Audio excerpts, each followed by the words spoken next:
धृति,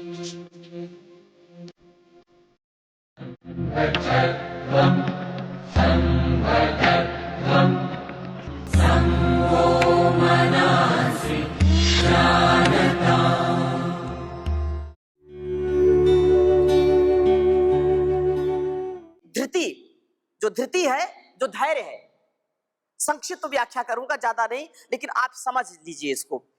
धैर्य पूर्वक जीवन को जीना। अगर हम छोटी छोटी बातों में धैर्य को खो दें तो हम कभी धार्मिक नहीं हो सकते। जैसे धरती माता को लोग क्या कहते हैं? धरती धैर्य से टिकी है, ऐसा बोलते हैं ना। अगर हमारे जीवन में धैर्य नहीं है तो हम सच्चे धार्मिक नहीं है। किसी ने नाम नहीं लिया तो धैर्य खो गया, किसी ने माला नहीं पहनाई, किसी ने सम्मान नहीं किया, धैर्य खो गए। मुझको पूछा नहीं, मुझको बोला नहीं, मेरा सम्मान नहीं किया, धार्मिक नहीं है फिर। अगर हम थोड़े से सुख पा करके बिल्कुल फूल करके कुप्पा हो जाए और थोड़ा सा गम आ जाए, दुख आ जाए तो हम बेहाल हो जाएं, ऐसा व्यक्ति कभी भी धार्मिक नहीं हो सकता। छोटी सी चीज में निराश हो गया, परेशान हो गया, और कुछ मिल गया तो बिल्कुल उछल पड़ा, अहंकार आ गया, वो धार्मिक नहीं है। धैर्य पूर्वक जीवन को जीना, धैर्य, धीरता, वीरता, गंभीरता के साथ जीवन को जीना। और एक लक्षण को यदि जीवन में उतार लेंगे, जीवन इतना अच्छा हो जाएगा ना। मैंने हजारों बार इसका परीक्षण किया। जब भी आपको लगे जीवन में अरे अब तो डावाडोल स्थिति हो गई, क्या होगा क्या नहीं होगा, अंधकार ही अंधकार चारों ओर नजर आए, कोई साथी नजर ना आए, चारों ओर ऐसा माहौल बन जाए कि अब तो मेरा जीवन व्यर्थ हो गया, मेरे साथ क्या होगा, याद रखना उस समय धैर्य रखो और भगवान की व्यवस्था पर भरोसा रखो। कर्म तो पूरा करना पड़ेगा, और ऐसा भी नहीं देश काल परिस्थिति पूर्वक धैर्य रखना। अब ऐसा नहीं कि सीमा पर जवान लगा है और उधर से आतंकी अटैक कर रहा है और बोलो धैर्य रखो, देखा जाएगा क्या होगा, देश बचेगा क्या? नहीं बचेगा ना। तो जान पूर्वक कर्म करना, यथायोग व्यवहार करना। हम अपने बीच में ही इतने उतावले हो जाते हैं, इतने बावले हो जाते हैं कि आपस में झगड़े करने लग जाते हैं। पति पत्नी में झगड़ा शुरू हो गया, भाई भाई में झगड़ा शुरू हो गया, धैर्य नहीं है। ऐसा घर परिवार संसार कभी सुखमय नहीं बन सकता जहां आपस में ही झगड़े चलते हो, आपस में ही अधैर्य हो, आपस में ही खींचतान हो, आपस में एक दूसरे का सम्मान ना हो। इसका मतलब धैर्य वहां पर नहीं है। तो आप सच्चे धार्मिक नहीं बन सकते, सच्चे योगी नहीं बन सकते, क्योंकि भर्तृहरि भी सबसे पहले धैर्य की बात करते हैं। क्या कहते हैं? योगी का लक्षण क्या है कि योगी तो बिल्कुल, परम पूज्य गुरुदेव जी महाराज से कई बार आपने सुना है कि धैर्यम यस्य पिता क्षमा च जननी शांति चिरम गेहिनी सत्यम मित्रमिदं दया च भगिनी भ्राता मनः संयमः शय्या भूमितलं दिशोऽपि वसनं ज्ञानामृतम्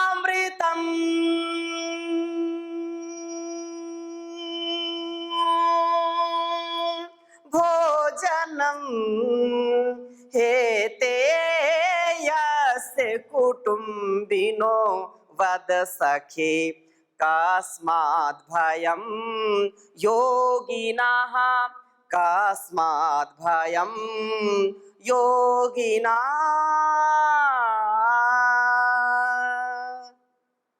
एक योगी का ये परिवार है। अगर योग हम करते और कराते हैं तो हमारे जीवन में ये होना चाहिए। अगर हम परम पूज्य गुरुदेव जी महाराज के शिष्य हैं तो ऐसा लक्षण हमारे जीवन में होना चाहिए। सबसे पहला लक्षण क्या है? धैर्य, धृति। महर्षि मनु कहते धृति, धैर्य। और गोस्वामी तुलसीदास भी क्या कहते हैं कि धीरज धर्म मित्र अरुणारी आपद काल परखियहि चारी। चार चीजें। तो धीरज, धैर्यपूर्वक जीवन को जीना। अब एक बात बोलता हूं तो मेरे सामने बहुत सारे उदाहरण आ जाते हैं, थोड़ा थोड़ा चर्चा करता हूं। तो धैर्यपूर्वक जीवन को जीना कभी भी। और दूसरा लक्षण क्या है? क्षमा। भर्तरी ने भी क्षमा को दूसरा नंबर दिया, और आज महर्षि मनु ने भी। धृति, क्षमा। हम क्षमा करने के स्वभाव वाले बन जाए। याद रखना, जिसके जीवन में क्षमा का भाव नहीं है वो कभी सच्चा धार्मिक नहीं बन सकता है। हम गलती कर लेते हैं, हमसे भूल हो गई तो हम दूसरों से अपेक्षा करते हैं कि हमको क्षमा कर दे, भूल हो गई है तो टुटे इज ह्यूमन वर्क, गलती करना मनुष्य का स्वभाव है। लेकिन अगर दूसरों से गलती हो जाए तो हम उसको क्षमा करने के लिए तैयार नहीं होते। अरे ये तो ऐसा ही करता है, ये तो ऐसा ही है, इसको दंड मिलना चाहिए। हाँ, क्षमु सहने, सहनशीलता होनी चाहिए, सहन शक्ति होना चाहिए। दूसरा नाम सहन का दूसरा नाम क्षमा होता है। सामर्थ्य होने पर हम दूसरों को क्षमा करने के स्वभाव वाले होने चाहिए। तो हमारे स्वभाव में क्या हो? क्षमा का स्वभाव। और क्षमा कौन कर सकता है? जो सहन कर सकता है। बहुत बलशाली है, बुद्धिमान है, धनवान है, पहलवान है, तो वो तो क्षमा कर सकता है ना। अब व्यक्ति बिल्कुल दुबला पतला है और वो दूसरों से बोले चलो हमने आपको क्षमा किया, हमने आपको क्षमा किया, और मन में क्या है? मन में द्वेष है, मन में उपद्रव चल रहा है कि हमारा भी दिन आएगा और कहीं खोपचे मिलना, अंधेरे मिलना तो तुमको बताएंगे हम। वो सहन करना नहीं है। जैसे धरती सहती है तो याद रखना, जो सहता है वही रहता है। लोग बोला अरे कब तक हम सहे, बहुत हो लिया, अब नहीं सहे, सहन नहीं होता। ये केवल बात है। आप याद रखना, जिस दिन आपके जीवन में सहनशीलता आ जाएगी, विनयशीलता आ जाएगी, आप सच्चे धार्मिक बन जाएंगे और दुनिया में आपको कोई हिला नहीं सकता, कोई हिला नहीं सकता। ये सब एक दूसरे के पूरक है। धैर्य और क्षमा, धैर्य रखो और क्षमा करो, और फिर धीरे धीरे आप देखोगे कितना उत्साह आपको आएगा। आप कभी धोखा नहीं खाएंगे। इतना आप आज से ही परीक्षण करो कि जब आपको लगे कि बहुत ज्यादा मेरे साथ जो है अन्याय जैसा हो रहा है, आप ईश्वर की व्यवस्था पर भरोसा रखो और अपने कार्य को करते चले जाओ। आपको इतनी सुख शांति मिलेगी, कभी आपका अहित हो ही नहीं सकता है। क्षमा का भाव रखना, धृति, क्षमा, दमोस्तेयम, इंद्रियों पर दमन का भाव होना चाहिए, इंद्रियों को कंट्रोल में करना आना चाहिए। और जो सेवा के मार्ग पर चलता है वो अपनी इंद्रियों पर कंट्रोल जरूर करे वो, क्योंकि इंद्रियां हमारी सबसे बड़ी शत्रु हैं और इंद्रियां ही हमारी सबसे बड़ी मित्र हैं। क्या कहा? आचार्य शंकर लिखते हैं। ऐसे तो हमारे जो है अभी 4 दिन बड़ी चर्चा हम करेंगे, बहुत इससे आपको सीखने को मिलेगा। तो थोड़ी थोड़ी बातें बता रहा हूं। हमारी इंद्रियां हमारी सबसे बड़ी दुश्मन और हमारी इंद्रियां सबसे बड़ी हमारी मित्र हैं। किसी ने पूछा आचार्य से कि सबसे बड़ा मित्र कौन है, तो कहा कि इंद्रियां। बोले सबसे बड़ा शत्रु? बोले तुम्हारी इंद्रियां सबसे बड़ी शत्रु हैं। के शत्रवा संति निज इंद्रियाणि तान्यो मित्राणि जितानी यानी। तुम्हारी इंद्रियां सबसे बड़ी शत्रु हैं, तुम्हारी इंद्रियां सबसे बड़ी मित्र हैं। जितानी यानी जिसके द्वारा इंद्रियों को जीत लिया जाता है। हम अपने आप को नहीं जीत पाएंगे, अपनी इंद्रियों को नहीं जीत पाएंगे, दुनिया को खाक जीतेंगे और दुनिया पर विजय प्राप्त करने चले। अरे अपने आप को पहले जीतो, अपने काम, क्रोध, लोभ, मोह, ईर्ष्या, द्वेष, छल, कपट, अपने इंद्रियों पर, अपनी रसना पर आप विजय पहले पाइए, फिर संसार पर विजय पाएंगे। ये 2 काम करती है। एक तो हड़बड़ा करके बड़बड़ा जाती है तो मामला गड़बड़ा जाता है। जीभ 2 काम करती है ना, गलत खाना और गलत बोलना, ये दोनों ही मामला गड़बड़ करती है। गलत बोलेंगे तो घर परिवार संसार में उपद्रव पैदा हो जाएगा, और गलत खाएंगे तो शरीर में उपद्रव पैदा हो जाएगा। तो इसको कंट्रोल में रखना, इसको नियंत्रण में रखना। ये 2 इंच की जुबान है लेकिन बड़ा कमाल करती है। कहते बात ही हाथी पाइए, बात ही हाथी पांव। पहले के समय में राजा महाराजा होते थे और वो कोई बात अगर किसी ने दरबार में प्रस्तुत कर दी और राजा उससे प्रसन्न हो गया तो कई हाथी दान में दे देता था। घोड़े दे देता था, गांव दे देता था दान में। अगर वो बात पर नाराज हो जाए, किसी भी बात पर, तो उसी हाथी के पैर के नीचे कुचला देता था, मौत, उसको मृत्यु दंड दे देता था। तो बात ही हाथी पाइए, बात ही हाथी पाओ, बात की ही करामात लोग कहते हैं ना। और कबीरदास जी भी क्या कहते हैं कि ऐसी वाणी बोलिए मन का आपा खोए, ऐसी वाणी बोलिए मन का आपा खोए, औरन को शीतल करे आपहु शीतल होए रे कबीरा, आपहु शीतल होए।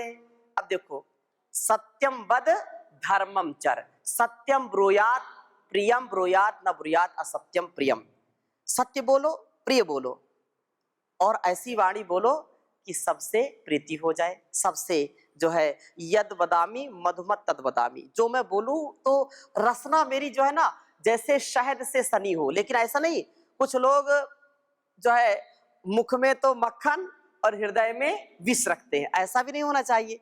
तो हमारा धर्म का स्वभाव क्या है, हमारे धर्म का स्वकर्म का स्वभाव कैसा होना चाहिए, जैसा मन में वैसा वाणी में।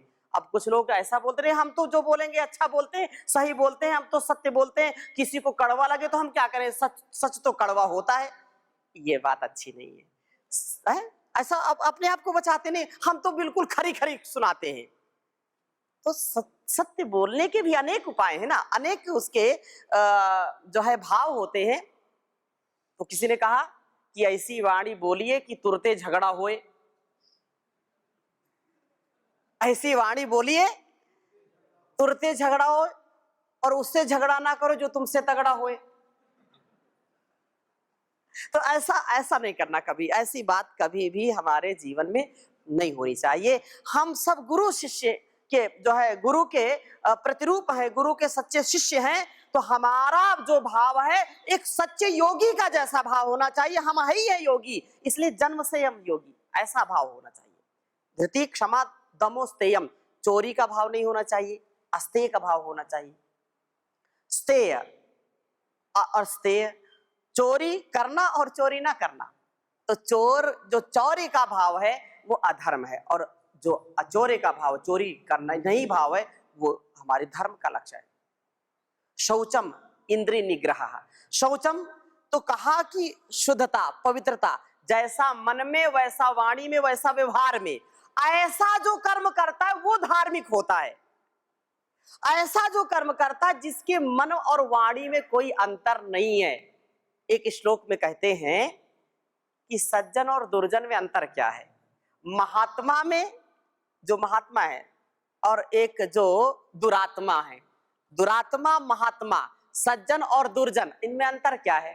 तो बहुत सुंदर बात कही हम सब के लिए है कि मनस्य कम वचस्य कम, मनस्य कम वचस्य कम, कर्मन एकम महात्मा नाम, और मनस्यन्यत वचस्यन्यत, कर्मन अन्यत दुरात्मा नाम। महात्मा और दुरात्मा में, सज्जन और दुर्जन में अंतर क्या है। तो कहा कि जिसके मन में और जिसकी वाणी में और जिसके कर्म में एक रूपता होती है, वही महात्मा कहलाता है, वही सज्जन कहलाता है, वही सच्चा धार्मिक कहलाता है। और जिसके मन में कुछ है और वाणी में कुछ है और कर्म में कुछ है, वही दुरात्मा है, वही दुर्जन है। अच्छा देखो, आज समाज की स्थिति क्या है। सत्य धर्म का लक्षण है, लेकिन सफेद झूठ लोग बोलते हैं कि मन में कुछ है, जाना है दिल्ली, मन में क्या है कि दिल्ली जाएंगे। कहां जाएंगे? दिल्ली, मन में है दिल्ली। और किसी ने पूछा कहां जा रहे, बोले कलकत्ता जाने का मन है। अब फिर कलकत्ता भी नहीं गए, कहीं तीसरी जगह चले गए, दिल्ली भी नहीं गए। तो ये जो हमारी जो संसार की जो आजकल की व्यवस्था है ना, ये बड़ी विचित्र है। तो हम जो मन में रखें वही वाणी में बोले, मनसा वाचा कर्मणा अभेद होना चाहिए, कोई भेद नहीं होना चाहिए। गिरगिट के तरीके रंग नहीं बदलना चाहिए, कुछ गिरगिट तरीके रंग बदलते रहते हैं। अच्छा, कुछ जो है ऐसे ऐसे जो है ना, अगर स्वार्थ सिद्ध हो गया तो बहुत अच्छे, स्वार्थ सिद्ध नहीं हुआ तो वो उनकी नजरों से उतर गए। बोले ये तो हमारी नजरों से उतर गया। क्यों? क्योंकि स्वार्थ सिद्ध नहीं हुआ। हमारा जो है एक भाव, समत्व का भाव होना चाहिए। और कुछ चश्मा बदलते रहते हैं। अरे जो चश्मा लगाए वो बुरा नहीं मानेंगे। एक चश्मा बदलने का मतलब ये है, अनूप जी आप एक चश्मा लगाते हैं, कई लगाते हैं? चलो अच्छी बात है। मैंने ऐसे लोगों को देखा 3-3 चश्मा लगाते हैं, 4-4। आपने भी सुना होगा, बाहर जाने का चश्मा अलग है ना, और जो है धूप का चश्मा अलग है, अलग चश्मा है ना, ये चश्मा अलग लगाते हैं ना। तो लेकिन यहाँ पर चश्मा लगाने का मतलब दृष्टिकोण है। दृष्टिकोण, लोगों का दृष्टिकोण बदलता रहता है। हम अपने दृष्टिकोण को योगमय बनाए, योगस्थ दृष्टिकोण होना चाहिए। वो योगमय जब दृष्टिकोण होगा तो कोई नीचा कोई ऊंचा नहीं होगा, सबके प्रति सौहार्द का भाव होगा, सबके स्वरूप में भगवान का स्वरूप हम देखेंगे। ऐसा योगमय हमारी दृष्टि होनी चाहिए। इसलिए यहाँ पर कहा कि अस्ते और शौचम, इंद्रिय निग्रह, इंद्रियों का निग्रह हो, कि मेरी इंद्रियां सदा मेरे वश में होनी चाहिए। मेरी इंद्रियां हो सदा मेरे वश में, मेरी इंद्रियां हो सदा मेरे वश में, मेरे मन पे मेरा ही अधिकार कर दो, प्रभु मेरे जीवन का उद्धार कर दो। भंवर में है नैया इसे पार कर दो, मैं गाऊं सदा वेदों की ऋचाएं, मैं गाऊं सदा वेदों की ऋचाएं, तन मन में वेदों का संचार कर दो, प्रभु मेरे जीवन का उद्धार कर दो। न शुभ कर्म करने में पीछे रहूं मैं, न शुभ कर्म करने में पीछे रहूं मैं, कुकर्मों से मुझको खबरदार कर दो, प्रभु मेरे जीवन का उद्धार कर दो। पथिक राह में हो कोई दीन दुखिया, पथिक राह में हो कोई दीन दुखिया, मदद के लिए मुझको तैयार कर दो, मदद के लिए मुझको तैयार कर दो, प्रभु मेरे जीवन का उद्धार कर दो। भंवर में है नैया इसे पार कर दो। तो हमारे जीवन में बहुत पवित्रता होनी चाहिए। हमारे मन में, जीवन में पवित्रता का भाव होगा तो हम सच्चे धार्मिक होंगे। और इंद्रिय निग्रह, इंद्रियों का निग्रह करना भी, ये जो बुद्धि है ना, बुद्धि की शुद्धि अगर है तो सच्चे धार्मिक है। और बुद्धि ही गड़बड़ तो धर्म कैसे करेंगे? बुद्धि ठीक नहीं है तो धर्म भी, हम रोज क्या करते हैं? यही तो प्रार्थना करते हैं, धीमहि धियो यो नः, हे परमपिता परमेश्वर हमारी बुद्धियों को सन्मार्ग को लगाओ, सद्बुद्धि दो, हमको ऐसी प्रेरणा दो कि हम गलत कार्यों से, अधर्म से, अन्याय से, अविवेक से, अविद्या से, अज्ञान से हम बचे और धर्म के पथ पर चले। या मेधाम देवगणा पितरश्चोपासते तया मा मध्य मेधाग्ने मेधाविनम कुरु। जो हमारे ऋषि मुनियों ने, हमारे पूर्वजों ने जिस बुद्धि की कामना की थी, जिस मेधा की, जिस ऋतंभरा प्रज्ञा की कामना की थी, वही हम आपसे मांगते हैं। और अच्छी बुद्धि है तो संसार का सब ऐश्वर्य आपके पास आ जाएगा। और संसार का सारा ऐश्वर्य मेरे पास है, लेकिन बुद्धि नहीं है तो सब ऐश्वर्य खराब हो जाएगा, सब पूरा सब तहस नहस हो जाएगा। तो बुद्धि अच्छी होनी चाहिए, बुद्धि ठीक है तो सब कुछ ठीक है। इसलिए धर्म के पथ पर चलने के लिए धी सत्यम अक्रोधा, सत्य का धर्म का आचरण करना। और लोग झूठ बोलते हैं, छोटी छोटी बातों में झूठ बोल देते हैं। अब तो ये मोबाइल हो गया ना, अब कहीं बाहर है, कहाँ हो जी, अरे मार्केट में सब्जी खरीद रहा हूं आपके लिए, और कहीं बाहर मजे कर रहे हैं। घर के अंदर बैठे हैं, लोग दरवाजे खटखटा, कहाँ हो जी, दरवाजा खोले, कहाँ हो, अरे मैं तो बाहर हूं, आउट ऑफ स्टेशन हूं। है घर में झूठ बोलते हैं। अच्छा, छोटी छोटी बातों पे झूठ बोल देते हैं। अच्छा, बच्चों से आप देखो, ये हम लोग भी कभी कभी ऐसा करते होंगे, आप ध्यान देना शब्दों पर। किसी से पूछो कहां से आ रहे हो, कुछ कुछ तो उत्तर ठीक देंगे। बच्चे विशेषकर यदि देर से आए या कोई भी देर से आता, पूछो कहां थे, कहीं नहीं थे। नौजवान बेटा बेटी देर से घर में आए, पूछो कहां थे जी, कहीं नहीं थे। अब कहीं नहीं थे मतलब झूठ बोल दिया, आ रहे बाहर से, बिल्कुल तैयार होकर के जा रहे हैं, निकल करके। कहां जा रहे हो, कहीं नहीं जा रहे। क्या कर रहे हो, कुछ नहीं कर रहे। आजकल क्या हो रहा है, कुछ नहीं हो रहा। तो ये सफेद झूठ बोलते हैं। तो ये जो सत्यम वद धर्मम चर, सत्य का आचरण करो, सत्य बोलो, धर्म का आचरण करो, सत्य का, क्योंकि सत्य में वो जयते नानृतम, सत्य की ही विजय है, असत्य की कभी विजय नहीं होती। इसलिए सत्य के मार्ग पर चलना, एक बार भी कभी झूठा व्यवहार, कभी असत्य का व्यवहार नहीं करना, क्योंकि सच में ही भगवान छिपते, भगवान सत्य में ही वास करते हैं। साच बराबर तप नहीं, झूठ बराबर पाप। साच बराबर तप नहीं, झूठ बराबर पाप। जाके हृदय साच है, ताके हृदय आप प्रभु जी, ताके हृदय आप।